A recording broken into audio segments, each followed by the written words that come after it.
आज सायंकाळच्या वेळी खूप छान असं वातावरण होतं. जसं काही वाटत होतं, की उन्हाळ्यापासून सुटका मिळाली आणि पावसाळा सुरू झाला आहे आणि इतक्या छान वातावरणात मी माझ्या इव्हनिंगच्या रुटीनला सुरुवात केलेली होती. तर सगळ्यात आधी किचनमध्ये आली आणि सकाळची जी काही भांडी असते ना, ती ना लावायला घेतलेली होती. आता इथे ना मी पहिले चहा वगैरे ठेवत होती, पण आता मी संध्याकाळचा चहा बंद केलेला आहे. तेव्हापासून खूप छान मला रिझल्ट आलेला आहे. नाहीतर चहा पिलं की खूप असं ॲसिडिटी वगैरे व्हायची आणि आता चहा बंद केला तर माझी सवयही तुटलेली आहे. म्हणजे सकाळचा घेते, पण संध्याकाळचा मात्र मी घेत नाही आहे. पण त्यामुळे ना खरंच आपल्या बॉडीला खूप छान असं रिलीफ मिळते आणि जी काही ॲसिडिटीचं वगैरे आपलं प्रमाण असते ना, ते आपोआप कमी होऊन जाते.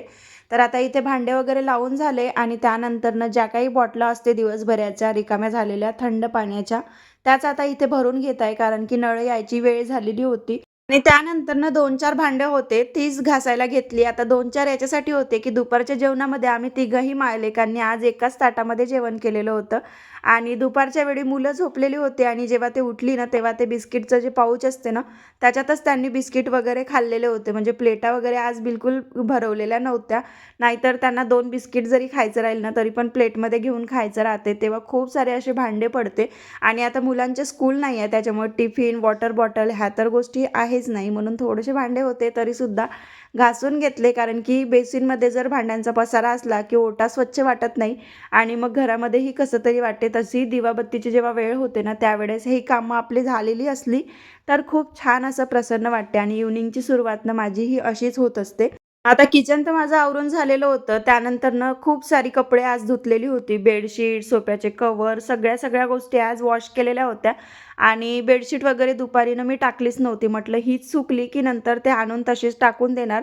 म्हणजे घडी करायचाही लोड वाचते आणि तिथल्या तिथेच ते आपलं जे काही काम आहे ना, तेही वाचून जाते. कारण दुपारी कामं झाल्यावर खूप जास्त कंटाळा आला होता आणि त्यातल्या त्यात रिदू झोपलेला होता. म्हणून मग मी दुपारी बेडशीट टाकलीच नव्हती. तर आताच ती टाकून घेणार. पण त्याआधी ही जी काही कपडे आहे ना, तर ती मी घड्या करून घेत आहे आणि जसं असं वाटत आहे मला, की जसं व्हिडिओ मी फास्ट फॉरवर्ड केलेला आहे, तसंच जर आपली कामे पटापट झाली तर किती छान होईल ना. पण ही फक्त आपण स्पीडनं मोबाईलच्या एडिटिंगमध्येच लावू शकतो. रिअलमध्ये खूप काही वेळ जो आहे तो कामाला लागत असतो. त्यातल्या त्यातही मी खूप फास्ट करण्याचा प्रयत्न करते. कारण की आता खूप गोष्टी मी चेंजेस केलेल्या आहे.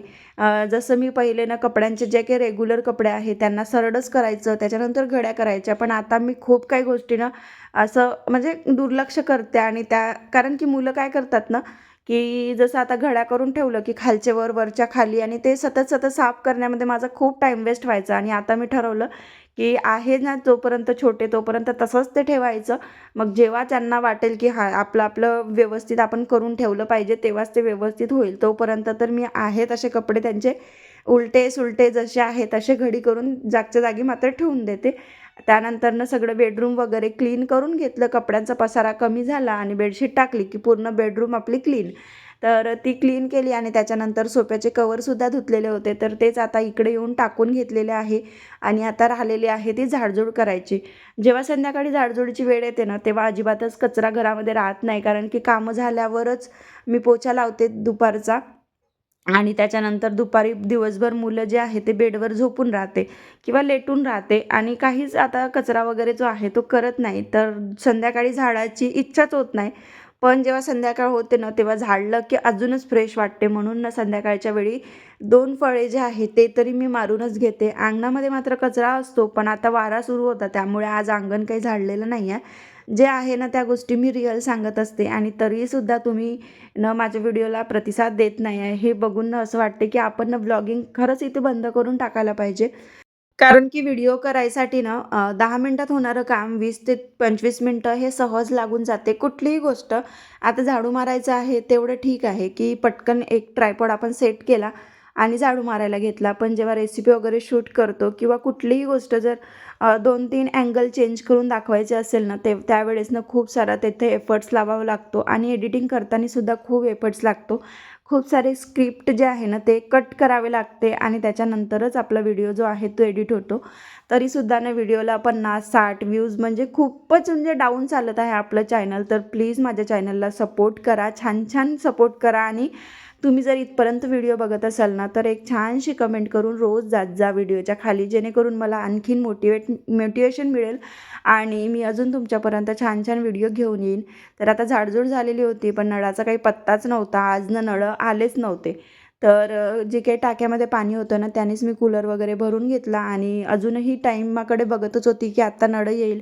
2-4 बकेटा तरी येईल, जेणेकरून अंघोळीसाठी आपलं पाणी होईल. पण नळ शेवटी आलेच नाही आणि मी वाट बघत बघत माझा जो काही स्वयंपाक आहे ना, तो करत बसलेली होती. आता इथे कणिक भिजवून घेतली आणि त्याच्यानंतर लागलेली होती भाजी करायच्या तयारीला. कारण की हे पण ऑन द वे होते, येत होते घरी, बाहेरगावी ड्युटीवर होते. तर स्वयंपाक पण झालाच राहिलेला पाहिजे आणि बाहेर ना खूप अशी वादळ सुटलेलं होतं. म्हणजे संध्याकाळचं माहीत नाही काय होते, हवा ना खूप सुटते जोराजोराची. असं वाटते की आता लाईट जाणार. त्यामुळे ना स्वयंपाकाचं थोडंसं लवकर आवरून घेतलं, की नंतर मग संध्याकाळचं स्वयंपाकाचं टेन्शन राहत नाही. कारण की मला सवय आहे 7च्या नंतर स्वयंपाक वगैरे करायची. पण आज थोडंसं लवकर मी करायला घेतलेलं आहे. कारण की लाईटीचा काहीच गॅरंटी नसते आणि जरी जात नसेल ना ती, तरीसुद्धा थोड्या वेळासाठी जाणं येणं ही चालूच राहते आणि जेव्हा लाईट जाते ना, तेव्हा आणखीन गरम होते. म्हणून मग म्हटलं की लाईट आहे तोपर्यंत पटकन आपला स्वयंपाक जो आहे तो झालेला पाहिजे. त्यासाठी इथे 2-3 कांदे घेतले. त्याची पेस्ट करून घेतली आणि त्याच्यानंतर जे काही टमाटर होते त्याची पण प्युरी जी आहे ते मी आता इथे बनवून घेणार होते. तर आता मुंगण्याच्या जे शेंगा असते ना, शेवग्याच्या शेंगा, त्याची मी इथे भाजी बनवत आहे. खूप सारे जण मसाला जो काही वाटतो ना आपण मटण चिकनच्या भाजीसाठी, तसा मसालासुद्धा आपण या भाजीला वापरला तरी ही भाजी छान होते. तरीसुद्धा ना मी या पद्धतीने भाजी बनवत असते. तर या पद्धतीची भाजी जी आहे ना, तीसुद्धा खूप छान चवीला लागते आणि कांदा जेव्हा बारीक करतो ना, त्यावेळेस शेंगदाणेसुद्धा आपण बारीक केले ना त्याच्यामध्ये, तर आणखीनच जे आपण जेव्हा शेंगा खातो ना असं ओढून, तर आणखीन खूप छान टेस्ट येते. पण मी आज ना कसं म्हणून माहिती नाही, पण विसरून गेलेली होती. तर एकीकडे आता शेवग्याच्या शेंगा उकडायला ठेवून दिलेल्या होत्या मीठ टाकून आणि दुसरीकडे माझी तयारी चाललेली होती भात लावायची. तर आता भात वगैरे बनवून घेते. खरं तर मी नेहमीनं कुकरमध्येच या 2 गोष्टी एकत्र लावते. पण आज ना म्हटलं चला असंही करून बघते. कारण की कुकरमध्ये जेव्हा लावते ना, तेव्हा 2 शिट्ट्या घेते. तर त्या 2 शिट्ट्यांमध्ये शेंगा ज्या आहेत त्या खूप जास्त शिजून जाते आणि मुंगण्याच्या शेंगा शिजायला वेळ लागत नाही. त्यामुळे ना एका अशा छोट्याशा पातेल्यामध्येच मी त्या ठेवून दिलेल्या आहे उकडायसाठी आणि एकीकडे भातही लावून घेतला. आता गॅस काही रिकामी नव्हती. म्हटलं चल आता रिदूला खेळून ये बाबा तू आतमध्ये, तुझी तयारी करून देतो. तसंही त्याला बरं नव्हतं, सर्दी होती आणि दादा त्याचा जो आहे तो खो-खोच्या ग्राउंडवर गेलेला होता. म्हणून तो एकटा पडलेला होता आणि पप्पाही नव्हते. जर दोघं असले ना, त्याला मम्मीची अजिबात गरज पडत नाही. पण तो एकटा असला की त्याचं चालू असते मम्मी, मम्मी मागे सतत. आता मी व्हॉईस ओव्हर जरी देत आहे ना, तरीसुद्धा त्याचं 2-4 वेळा चकरा माझ्या मागे चालूच आहे, की मम्मी हे असं, ते तसं. म्हणून मी थोडंसं थांबून जे काही व्हिडिओ आहेत ते व्हॉईस ओव्हर देत आहे, तर तेवढं समजून घ्या प्लीज. तर इथे ना आता रिदूला फ्रेश करून दिलं आणि नळं अजूनही आलेले नव्हते. म्हणजे एक नजर ना माझी नळावरच होती, की आत्ता येईन, नंतर येईन, पण नळं न याचा अजिबात पत्ताच नव्हता आणि आलेच नाही ते. म्हणजे तरीसुद्धा माझं जसं आता मी व्हिडिओ एडिट केला आहे, म्हणजे तुमच्यासोबत शेअर करत आहे ना, तेव्हा माझं डोक्यामध्ये ना काम करता करता तेच चाललेलं होतं. कारण की रेग्युलर माझं तेच आहे आणि जेव्हा जेव्हा आपण पाण्याची वाट पाहतो ना, तर पाण्याशिवाय कुठलंच काम होत नाही हे आपल्याला माहीत असते आणि उन्हाळ्यामध्ये ना सगळ्यात जास्त आपल्याला पाणी लागते. त्याच्यामुळे माझं खूप आवर्जून त्या नळाची वाट बघणं चालू होतं. तर असं ते काही आलेले नव्हतेच. तर इकडे आता भाजी बनवायला घेतलेली आहे. सिंपल असे जिरा मोहरीची फोडणी टाकली, त्याच्यामध्ये अद्रक लसूणची पेस्ट टाकली. त्यानंतर कांद्याची जी काही पेस्ट बनवून ठेवलेली होती ना कच्च्या कांद्याची, ती टाकून घेतली आणि आता हे छान मस्त असं तेलामध्ये होऊ द्यायचं, त्याला ब्राऊन कलर येऊ द्यायचा आणि त्याच्यानंतरच त्याच्यामध्ये टोमॅटोची प्युरी टाकलेली आहे. तसं तर मसाले आधी होऊ द्यायला पाहिजे आणि नंतर प्युरी, पण माझी जी पद्धत आहे ना ती अशीच आहे. जेव्हा जेव्हा मी कच्चे मसाले वापरते ना, तेव्हा या पद्धतीने छान असं तेलामध्ये प्युऱ्या शिजू देते कुठल्याही आणि त्याच्यानंतर मग जे काही मसाले आहे ना ते मी याच्यामध्ये ॲड करत असते. तर आता सगळं काही कांदा टमाटर मस्त असं शिजलं होतं तेलामध्ये. तेल सुटलं, त्याच्यानंतर त्याच्यामध्ये ना हळद, तिखट, धनिया पावडर ह्या सगळ्या गोष्टी टाकून घेतल्या आणि चवीनुसार मीठ. मीठ टाकताना थोडंसं कमी वापर केलेला आहे, कारण की जेव्हा मी शेवग्याच्या शेंगा उकळून घेतल्या आहे ना, त्या पाण्यामध्ये सुद्धा मीठ टाकलेलं आहे आणि तेच पाणी मी ग्रेव्हीमध्ये वापरणार आहे त्यासाठी. तर आता छान असं याला फिरवून घेते आणि लगेचच मस्त असं त्याला कट आलेला होता. त्यानंतर जे काही उकडलेल्या शेंगा आहेत त्या टाकून घेतल्या आणि मस्त अशी आपली झणझणीत भाजी जी आहे ती रेडी आहे.